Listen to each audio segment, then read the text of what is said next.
I'm Alyssa McNamara Reed. I'm a financial advisor with McNamara Financial, and I've done this fair in cooperation with the high school for 7 years. I do it because I think that the earlier someone can start to make smart financial decisions, the better off they are financially for the rest of their lives. I think it's really good to just build these habits young, and I think in our society there's not a sufficient amount of education on personal finance, at least not yet.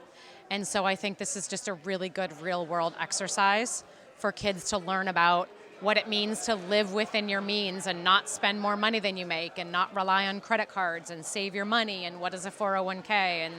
And so I think that, I know these kids are young, but I think that the earlier you learn this stuff, the far better off you are in your future.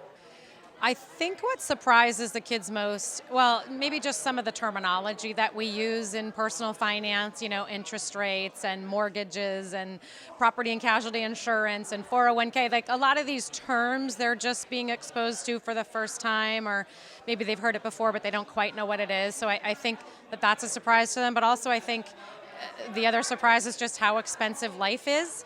$40,000 or $50,000 a year of income, they're learning that it doesn't go as far as they might think it goes after you save some money and maybe pay down some student loans and pay your taxes.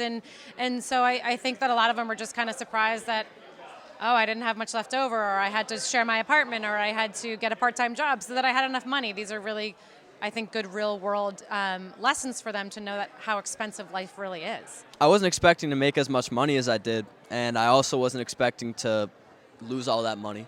The thing that I thought was most surprising was the amount of student loans and debt I had total, and how expensive it is to pay off. Yeah, it's nice to figure out how to actually pay them off and know what my financial future is going to look like.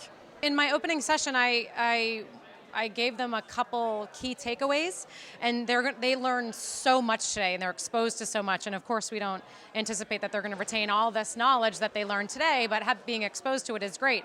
But I just say, if you learn a couple things from today, spend less than you make and save your money.